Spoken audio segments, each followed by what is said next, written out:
RTP. Don Ramón, ya 7:40 de la mañana, nos acompaña vía online a esta hora el abogado Carlos Salmón, él es docente universitario por la Universidad Católica Santiago de Guayaquil. Hablaremos con él sobre análisis del sistema laboral. Bienvenido a la mañana en RTP. Abogado, gracias por acompañarnos. Muchas gracias por la invitación, buenos días. Gracias a usted. Diario Expreso trae, y lo estaba leyendo detenidamente, tal vez en estos momentos en materia laboral uno de los más recientes sucesos, y es la reforma para emplear a mayores de 40 años que ya acumula quejas, sobre todo por parte del Ministerio de Trabajo, que habla que hay incluso hasta una imposibilidad por inconstitucionalidad. En este sentido, quisiera conversar con usted cómo analiza primero ya esta reforma laboral y cuál serían los escollos para usted que podría tener esta normativa. Bueno, en primer lugar entendamos algo. La ley muchas veces busca favorecer cierto tipo de conductas, promover cierto tipo de conductas. Y en otros casos lo que busca es desincentivar que se den ciertas conductas. Una norma penal, al acarrear una sanción, lo que busca es que uno no cometa un delito. En cambio, muchas veces el legislador, al notar que hay una situación, un colectivo deprimido, busca favorecerlo. Entonces, este tipo de normas son normas promocionales o normas que buscan favorecer la situación de un determinado colectivo. 1. 2. Hablar de una inconstitucionalidad no tiene fundamento, no tiene lógica. ¿Por qué? Porque, en primer lugar, existe la necesidad, existe el problema, y obviamente uno de los objetivos que tiene el Estado es el bienestar de todos sus miembros. Y uno de los elementos para lograr ese bienestar es obviamente el trabajo que le permite a la persona tener un ingreso. Y la disposición como tal no es desproporcionada y no busca anular a otras personas, a otros colectivos que se encuentran también en la necesidad de conseguir trabajo y que de hecho obviamente podrían hacerlo. Entonces, dejemos a un lado la posibilidad de que se puede hablar con fundamento de una inconstitucionalidad. Abogado, en este punto, y para ser bastante claros a lo que se refiere el Ministerio de Trabajo, es que, por ejemplo, esta normativa que lo que busca es dejar a un lado la discriminación por edad para la contratación, el Ministerio señala lo siguiente, que lo considera contradictorio porque una vez que se haya entrado en vigencia esta nueva reforma, lo que ahora cabe es un reglamento para que todas las empresas del país, tanto públicas como privadas, puedan acogerse a este mandato. Sin embargo, resalta la titular de esta cartera de Estado, la ministra Núñez, que justamente esta iniciativa podría estar mal estructurada y de ahí la inaplicabilidad de la misma. A ver, las normas de carácter constitucional, las normas de carácter superior son de dos clases fundamentalmente. Las normas que pueden operar per se directamente y aquellas normas que necesitan un proceso de reglamentación para que puedan efectivamente funcionar, existir, aplicarse. Ya. Una reglamentación es viable, se justifica, pero esa reglamentación, al ser una norma inferior, no puede contradecir lo que mande o disponga la norma superior. Ahí estaría entonces el conflicto, porque la ministra dice que lo que no se podría o lo que no está obligado el ministerio es a emitir un reglamento para que ésta pueda funcionar. A ver, ahí hay un criterio interpretativo que con mucho respeto digo, no comparto. ¿Por qué no lo comparto? Porque en primer lugar, todo ministro tiene la facultad de dictar reglamentos, todo ministro tiene la facultad de dictar acuerdos ministeriales que lo que busquen es interpretar dentro del marco correspondiente una norma jurídica que pueda ser vaga o ambigua. Entonces, decir que no se tiene la competencia, que no tengo que hacerlo como tal, es un error por parte de la persona que lo haya dicho.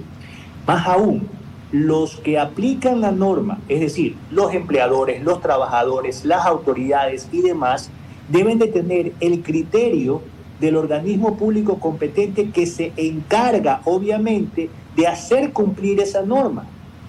Y esos criterios son necesarios.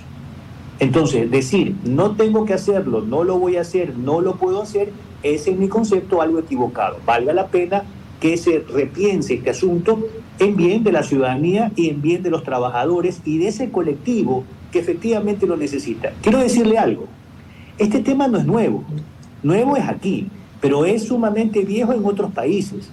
Siempre ha sido un interés de los estados promover el trabajo en estos colectivos, en los colectivos de 40, 50 años y demás, e inclusive para efectos de que esas personas que todavía pueden seguir trabajando, pero que muchas veces son objeto de una discriminación por su edad, no les es fácil conseguirlo. Ahora, abogado, hablemos del porcentaje de la cuota que tendrán que cumplir las empresas que superen los 25 trabajadores.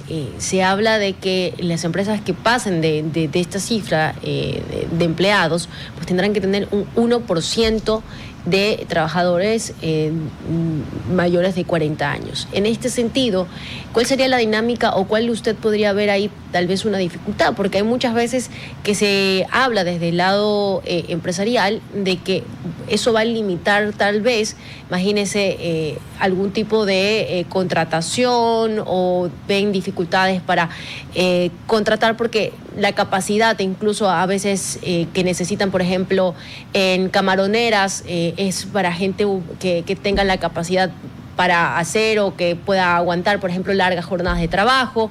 Son ciertos criterios que he escuchado, por si acaso, no es que me los estoy inventando, que he escuchado por parte de ciertos sectores. ¿Cómo sería la aplicabilidad, en este caso, de esta normativa en la cuota que se está estableciendo? Yo no le encuentro ningún tipo de problema y voy a ser con usted muy franco en eso, ¿ya? Y por el contrario, debemos entender que la dinámica de contratación estará dada en relación a las necesidades que efectivamente tenga la empresa y también debemos de tomar en cuenta que esa contratación que nos manda la norma se aplicará en los casos en donde efectivamente ese tipo de persona nos va a servir. Okay. Y déjeme decirle algo. Quienes tenemos experiencia manejando personal, ¿ya?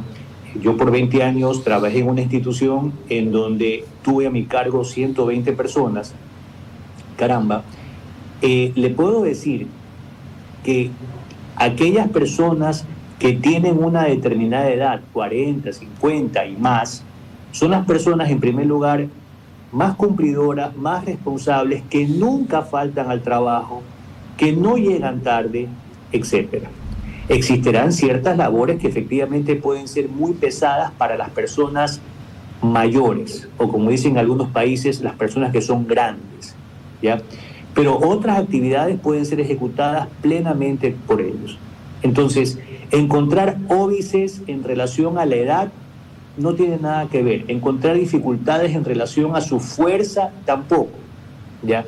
Y por el contrario, hay muchas bondades que en la práctica uno recibe contratando este grupo humano que, insisto, suele ser el grupo humano que presenta menos dificultades en cuanto a asistencia, puntualidad y demás.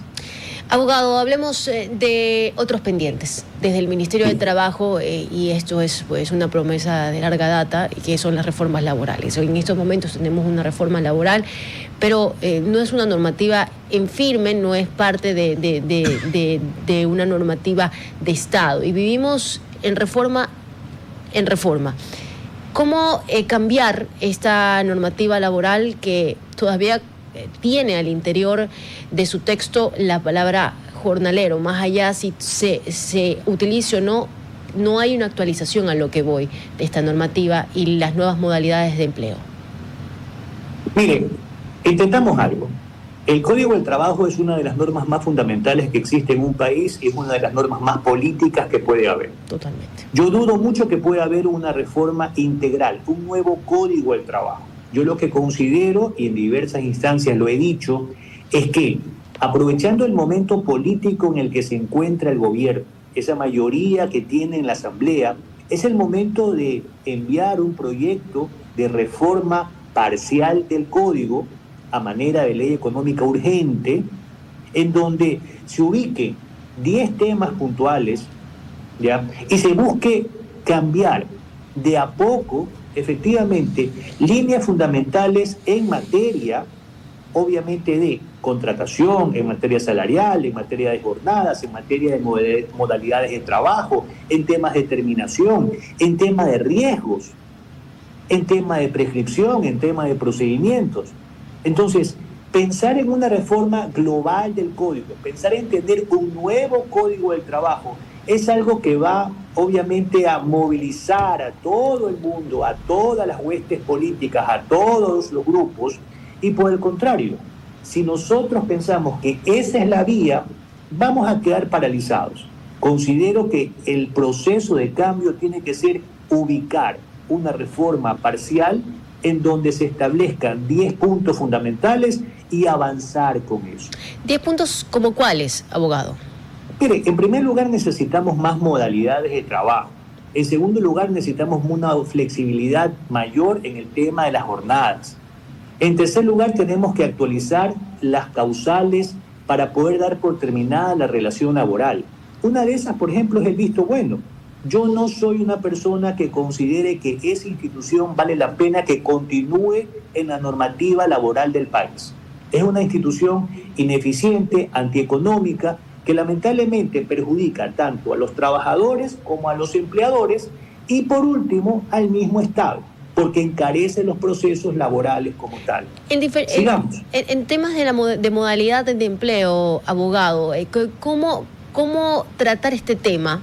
Que realmente para mí es uno de los puntos, si toda la normativa laboral y todo el código es político, este es el más politizado. Hace poco pasamos una consulta popular en el cual pues se incluía el trabajo por horas y se politizó totalmente el tema a nivel de que llegaron a tomar por número de ganancias como que si fuera un partido de fútbol, ganamos 2-0 o 2-9, o sea, fue increíble. ¿Cómo luchar con esta flexibilización de las modalidades de trabajo con movimientos políticos que tratan hoy de hacerle frente al actual gobierno y también pues grupos y gremios de trabajadores que también se encuentran politizados y no están viendo las garantías ni los beneficios para los empleadores? Socializando esas reformas, haciendo que esas reformas realmente no sea una reforma ideológica, sino que sea una reforma en el bien del país, explicando claramente. Mire, yo creo que esa pregunta en la que no se ganó, ya, en ese proceso de consulta, no se ganó por un tema importante. No se le dio la debida publicidad, no se le dio la debida comunicación pública, ¿ya? ¿Por qué? Porque le digo algo, regresemos un poco a un comentario anterior dentro de esta entrevista. Se cuestiona un poco la contratación de personas mayores. Se dice, oye, no me van a servir. Mentira, es falso. Le vuelvo a repetir. Quienes tenemos experiencia podemos dar fe y firmar de que esos trabajadores mayores son los trabajadores que muchas veces son los más responsables. Aquellos que no faltan, que no se enferman, aquellos que están inclusive antes del inicio de la jornada de trabajo. Entonces, ¿qué es lo que yo creo?